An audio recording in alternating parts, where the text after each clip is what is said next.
الحمد لله الحمد لله وكفى وسلام على عباده الذين اصطفى وأصلي وأسلم على نبينا المصطفى وعلى آله وصحبه نجوم الهدى وقادة التقى أما بعد فأعوذ بالله من الشيطان الرجيم بسم الله الرحمن الرحيم ألف لام ميم ذلك الكتاب لا ريب فيه هدى للمتقين صدق الله مولانا العظيم وقال النبي صلى الله عليه وسلم حامل القرآن حامل رأية الإسلام فمن أكرمه أكرم الله ومن أهانه فعليه لعنة الله وقال صلى الله عليه وسلم أكرموا حملة القرآن فمن أكرمهم فقد أكرمني وقال النبي صلى الله عليه وسلم يجيء القرآن يوم القيامة شفيعا لأصحابه أو كما قال صلى الله عليه وسلم درود شریف پڑھ لیں اللهم صل على سيدنا ومولانا محمد وعلى آل سيدنا ومولانا محمد كما صليت وباركت وترحمت وتحننت على سيدنا إبراهيم إنك حميد مجيد اس عظیم اجلاس کے باوقار صدر محترم ہوئے قرائے اعظام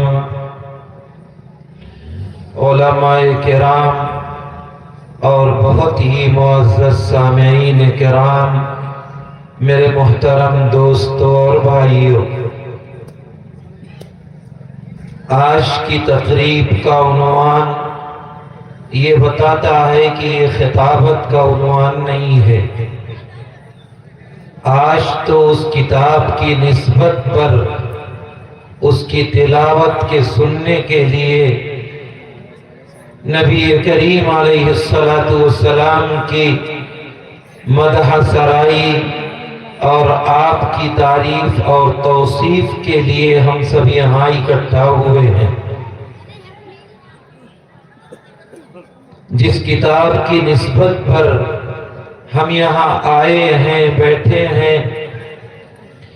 اس کتاب کی نسبت اس زمین سے، اس مجلس سے یا اس اجلاس سے تو کیا، دنیا کی کسی چیز سے اس کو جوڑ دو، قابل احترام خود بخود بن جاتی ہے۔ لکڑی سے جوڑ دو، لکڑی قابل احترام، تپائی بنا دو، تپائی قابل احترام، قرآن کے کاغذ پر لکھ دیا جائے قرآن کے الفاظ، قرآن کا قابل احترام، وہ کاغذ قابل عظمت۔ ایک پھٹے پرانے کپڑے کو قرآن کے ساتھ اس کی نسبت جوڑ دو تو وہ کپڑا جسے جزدان بنا دیا جائے یا غلاف بنا دیا جائے تو وہ کپڑا بھی قابل احترام بن جاتا۔ قرآن کے دونوں طرف لگنے والا تفتی کا ٹکڑا جو بے حیثیت ہے، اسی بے قرآن کے ساتھ نسبت جوڑنے کی وجہ سے وہ دفتی کا ٹکڑا ان علماء مفتیان، ان اکابر سے آپ مسئلہ پوچھیں گے تو یہ بتائیں گے کہ اگر قرآن کے دونوں طرف لگی ہوئی دفتی کو چھوا جائے تو بغیر وضو چھونا اس کا بھی ناجائز ہے۔ قرآن تو وہ کتاب ہے جب سے اس روئے زمین پر اس کا نزول ہوا، جس شہر کے ساتھ وابستہ ہوا وہ شہر قابل احترام بن گیا، حالانکہ وہ جوہلائے عرب کا مسکن تھا، کوئی پرسان حال نہیں تھا۔ رومن امپائر اور برشین امپائر ہو، وہ بھی اس جہالت زدہ علاقے پر حکومت کرنے کے لیے تیار نہیں تھے، لیکن قرآن آیا، اس نے تہذیب و تمدن کا شہر بنا دیا، اس نے تہذیب سکھا دی، اس نے ان عرب کے بدوؤں کو چلنے پھرنے اور رہنمائی کا سلیقہ دے دیا۔ مدینے پہنچا، یثرب نام تھا، لیکن قرآن کی نسبت جڑی تو مدینہ یثرب سے مدینہ بن گیا۔ زادہم اللہ شرفا و عظما۔ ایک معمولی بچے کے ساتھ قرآن کی نسبت جوڑ دو، اگر میں یہ کہوں کہ اس بچے کو محلے والے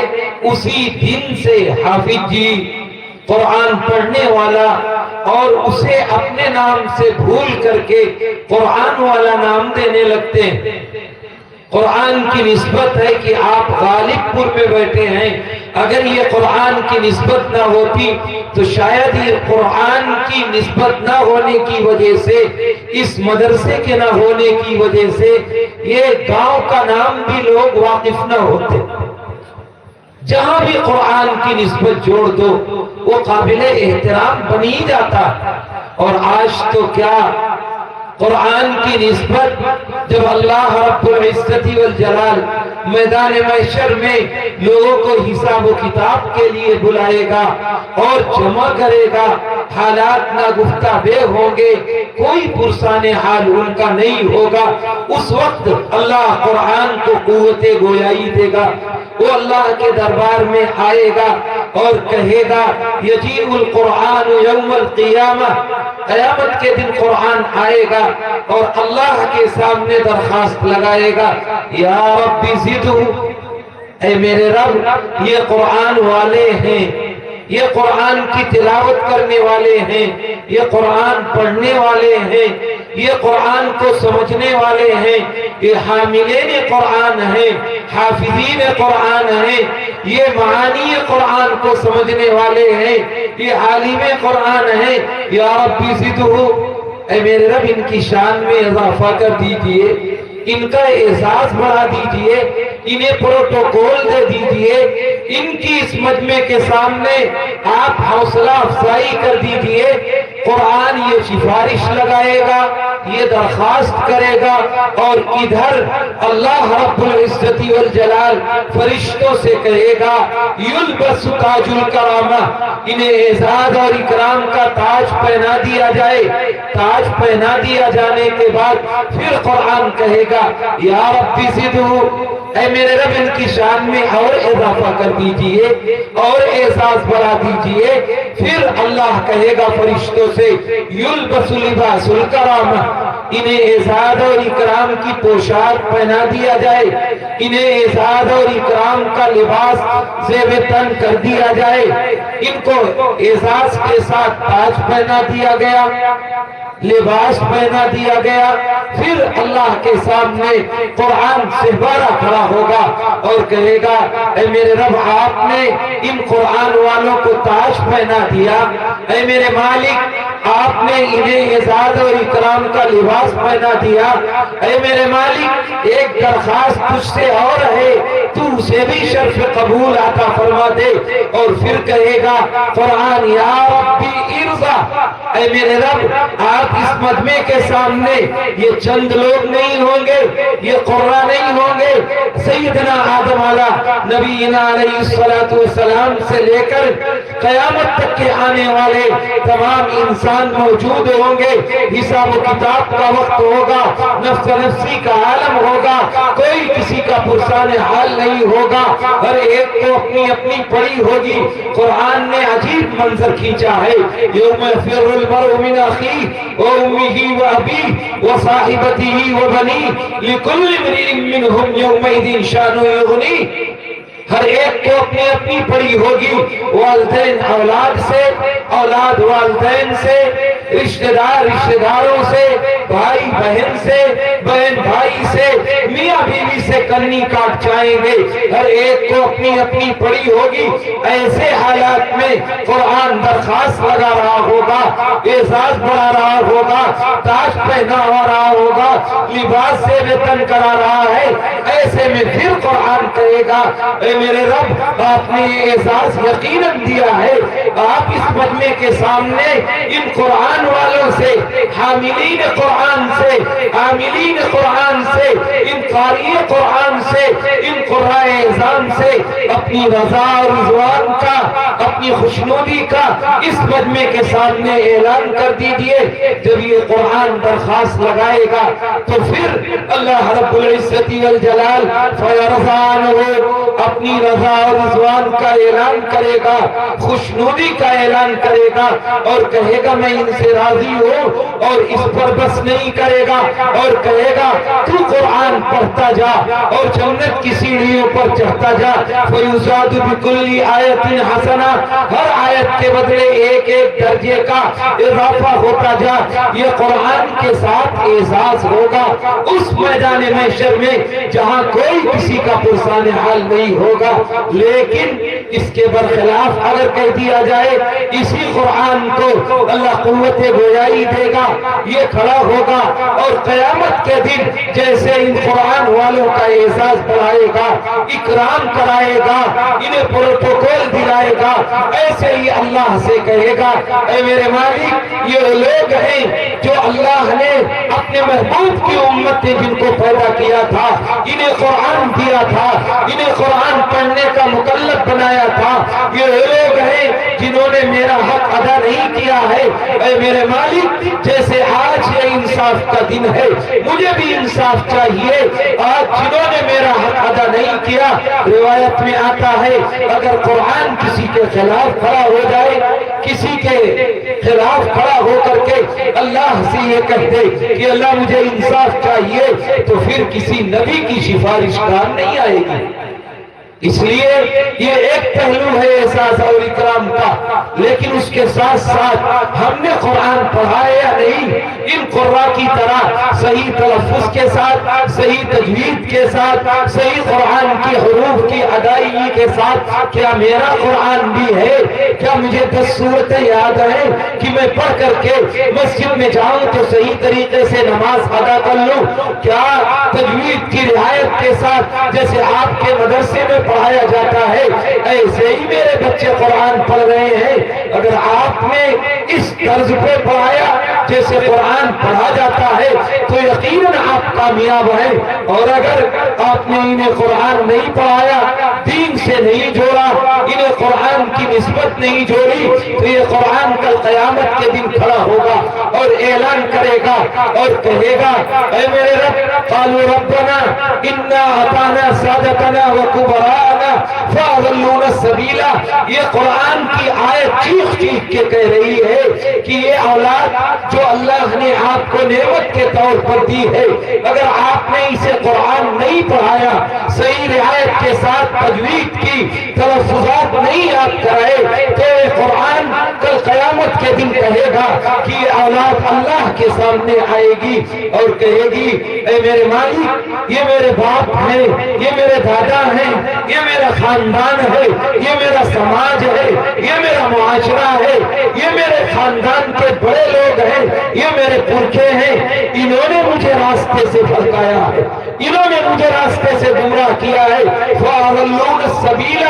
انہوں نے مجھے راستے سے ہٹا دیا ہے، رَبَّنَا آتِهِمْ ضِعْفَيْنِ مِنَ الْعَذَابِ۔ یہ قرآن اس پر بس نہیں کرے گا، یہ سگی اولاد جس کے لیے آپ نے حرام اور حلال کی تمیز بانٹ دی، کچھ فرق نہیں کیا، اس کے بین بیلنس کے چکر میں، اپنی اولاد کے گھر کے چکر میں، ان کی جائیداد اور زمین کے چکر میں اپنی قبر کو تاریخ کر لیا، اسے سانپ اور بچھو کا مسکن بنا لیا، آپ اپنی یہی سگی اولاد اپنے سگے باپ کے بارے میں، اپنے دادا کے بارے میں، اپنے خاندان والوں کے بارے میں کہے گا کہ اے اللہ آپ سن لیجئے، انہیں سگنل سزا مت دیجئے گا، یہ کاری سزا کے مستحق نہیں ہے، انہیں ڈبل سزا دیجئے گا، کیونکہ یہ میرا بھی مجرم ہے، میرے باپ اپنا بھی مجرم ہے، اس نے مجھے قرآن سے وابستہ نہیں کیا۔ تب کیا کہے گا باپ؟ اے میرے مالک، میرا بیٹا ہے، اس نے مجھے گمراہ کر دیا،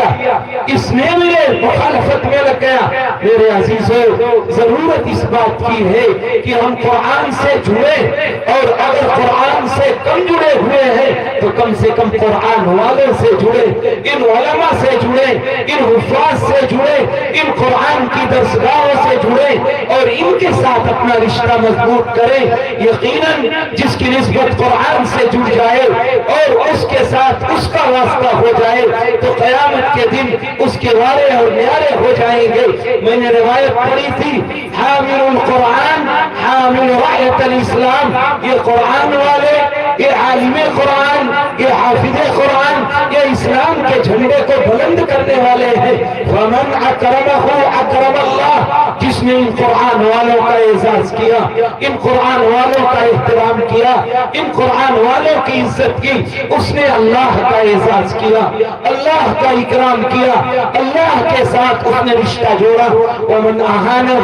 فعلیہ لعنت اللہ، جس نے ان کی توہین کی، ان کی شان میں گستاخی کی، انہیں نازیبا کلمات کہے، ان کی شان میں اچھے برے الفاظ استعمال کیے، فعلیہ لعنت اللہ، اس پر اللہ کی لعنت ہو، اللہ کا غضب ہو، اللہ کی پھٹکار ہو، یہ اللہ کا نبی کہتا ہے۔ دوسری جگہ سرکار ارشاد فرماتے ہیں، اکرموا حملۃ القرآن، اے لوگوں قرآن والوں کا اعزاز اور اکرام کرو۔ فمن اکرمہم، جس نے ان قرآن والوں کا اعزاز کیا، قرآن والوں کا احترام کیا، اللہ کے نبی صلی اللہ علیہ وسلم فرماتے ہیں فقد اکرمنی، اس نے میرا اعزاز کیا، اس نے میرا اکرام کیا، اس نے میرا احترام کیا۔ دوسری روایت میں نبی کریم علیہ السلام فرماتے ہیں اشراف امتی حملۃ القرآن، میری امت کے معززین، میرے امت کے شرفاء، میری امت کے عزت دار لوگ قرآن والے ہیں، عالم قرآن ہیں، حافظ قرآن ہیں۔ یجیء القرآن یوم القیامہ شفیعا لاصحابی، قیامت کے دن یہ قرآن اللہ کے دربار میں سفارشی بن کر کے آئے گا اور بہت سو کو اپنی سفارش کے بلبوتے پر جہنم سے نکال کر کے جنت میں داخل کرا دے گا۔ اس لیے ہمارا رشتہ کتنا قرآن سے ہے، میرے بچوں کا کتنا ہے، میرے خاندان کا کتنا ہے، میرے گھر میں کیا قرآن کی تلاوت ہوتی ہے، کیا میرے ساتھ قرآن کا رشتہ جڑا ہوا ہے، یا صرف رمضان کے لیے قرآن طاق میں رکھا ہوا ہے، یا صرف تعویذ کی کتاب ہے، یا صرف پانی بند کرنے کی کتاب بن کر کے رہ گئی ہے۔ کہیں قرآن سے میرا رشتہ صرف اتنا تو نہیں ہے؟ اگر اتنا ہے تو میرے عزیزوں اس رشتے کو بڑھانے کی ضرورت ہے۔ اگر قرآن کے ساتھ میرا رشتہ جیسا ہونا چاہیے تھا ویسے ہوتا تو شاید یہ دنیا کا منظرنامہ، یہ زمین آسمان کے تیور، یہ حالات کی سنگینی یہ بتا رہی ہے کہ اللہ ناراض ہے، کیونکہ اس کی کتاب سے رشتہ میرا اور آپ کا مضبوط نہیں ہے۔ اگر یہ رشتے مضبوط ہوتے تو یہ حالات جو میرے اوپر آ رہے ہیں شاید نہ آتے۔ اگر قرآن سے میں وابستہ ہوتا، اس پر عمل کرتا، میری شریعت پر عمل ہوتا، اللہ کے نبی کے تحریر و تمدن کو اپناتے تو یہ کیفیت، یہ دنیا کا منظرنامہ، یہ طرح طرح کے قوانین، یہ میرے اوپر ظلم و ستم کا بازار، یہ دنیا میں حالات کی نہ گفتگو کیفیت یہ کبھی نہ پیدا ہوتی۔ اللہ کے نبی نے فرمایا اذا عظمت امتی الدنیا نزلت منها حیبۃ الاسلام، جب مسلمانوں کے دل میں دنیا کی عظمت آ جائے گی، دنیا کا احترام آ جائے گا، اللہ اسلام کا رعب اور دبدبہ ختم کر دے گا۔ وَإِذَا تَرَكَتِ الْأَمْرَ بِالْمَعْرُوفِ وَالنَّهْيِ عَنِ الْمُنكَرِ حَرُمَتْ برکت الوحی، جب تم اچھائیوں کا حکم کرنا چھوڑ دو گے، برائیوں سے روکنا چھوڑ دو گے، اللہ قرآن اور حدیث کی برکت اٹھا لے گا۔ وَإِذَا تَسَاقَتْ أُمَّتِي سَقَطَتْ فِي عَيْنِ اللَّهِ، جب آپس میں گالم گلوچ کرنے لگو گے، ایک دوسرے کی حقوق تلفی کرنے لگو گے، غیبت کرنے لگو گے، بہتان لگانے لگو گے، یہ امت جو اللہ کے نبی کی محبوب امت ہے اللہ کی نگاہوں میں گر جائے گی۔ اس لیے میرے عزیزوں، یہ قرآن کی مجلس ہے، یہ قرآن کا اعزاز ہے، اتنا بڑا کام اور اتنے لوگ بیٹھے ہوئے ہیں،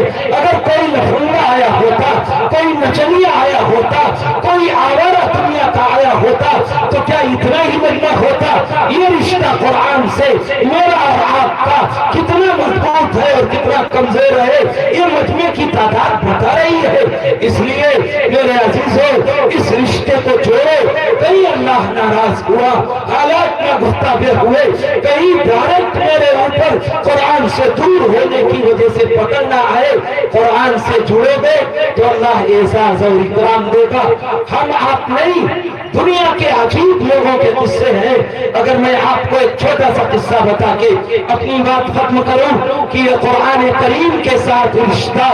میرا اور آپ کا کتنا ہے، اور اللہ علیہ وہ ہے جنہوں نے 1803 جنگ آزادی کے لیے انگریز کے خلاف سب سے پہلے جہاد کا فتویٰ دیا۔ یہ مجاہد شخص ہے، اس کے دو چھوٹے بھائی ہیں، ان میں شاہ عبد القادر اور شاہ رفیع الدین۔ ان کا واقعہ آتا ہے کہ دنیا میں سب سے پہلے اردو میں قرآن کا ترجمہ ان دونوں بھائیوں نے کیا۔ شاہ رفیع الدین کا انتقال ہوا، مختصر 2 منٹ میں شاہ رفیع الدین کا انتقال ہوا، دلی کے بلی ماران علاقے میں حضرت مدفون ہے۔ جب دفن کر دیا گیا تو کسی شاگرد نے خواب میں دیکھا حضرت کو، تو شاگرد نے پوچھا حضرت اللہ نے آپ کے ساتھ کیا معاملہ کیا، کیا کیفیت رہی آپ کی قبر میں، کیا اللہ نے آپ کے ساتھ اعزاز اور اکرام کیا یا آپ کو سزا ملی، آپ کی زندگی بھر کی عبادتیں کام آئیں کہ نہیں آئیں؟ کہنے لگے زندگی بھر کی عبادتیں بیکار ہو گئی، کچھ کام نہیں آئیں۔ شاگرد نے پوچھا حضرت پھر کیا کام آیا؟ حدیث نہیں ہے، قصہ ہے، خواب ہے، قرآن کی آیت نہیں ہے۔ اس لیے میرے عزیزوں، حضرت نے شاگرد کو خواب میں بتایا کہ اللہ نے چھوٹی سی قرآن کی خدمت کی تھی، تھوڑا سا قرآن کا ترجمہ کیا تھا، اللہ نے اس کا صلہ دیا۔ شاگرد نے پوچھا حضرت کیا صلہ دیا؟ کہنے لگے کہ جہاں مجھے دفن کیا گیا ہے اللہ نے قرآن کا یہ صلہ دیا اس تھوڑی سی خدمت کا کہ مجھے جہاں دفن کیا گیا ہے 14 میل تک چاروں طرف اللہ نے اس قرآن کی خدمت کی برکت سے لوگوں سے عذاب قبر ہٹا لیا، لوگوں سے عذاب قبر ہٹا لیا۔ تو اللہ نے ان کے ساتھ کیا اعزاز کیا ہوگا؟ میرے عزیزوں، ذالک الکتاب لا ریب فیہ، یہ وہ کتاب ہے جس میں تردد نہیں ہے، شک نہیں ہے، شبہ نہیں ہے، جھوٹ نہیں ہے، کوئی غلط بات نہیں ہے۔ ہدن، یہ ہدایت ہے، رہنمائی ہے، رول ماڈل ہے، راستہ دکھانے والی ہے۔ کس کے لیے؟ للمتقین، راستے کی تلاش کرنے والوں کے لیے، جستجو کرنے والوں کے لیے، اللہ کا ڈر پیدا کرنے والوں کے لیے، متقیوں کے لیے، جو راستے کا متلاشی ہو، جو سیدھے راستے کا طلبگار ہو، جو چاہتا ہو کہ مجھے سیدھا راستہ مل جائے۔ ہدن، یہ قرآن راستہ دکھانے والا ہے، قانون ہے، یہ دستور ہے، منشور ہے، لا ہے۔ لیکن اگر ہم اسے دستور بنائیں تب، اس لیے ہم کو اسے جس طریقے سے تلاوت میرے لیے ضروری ہے،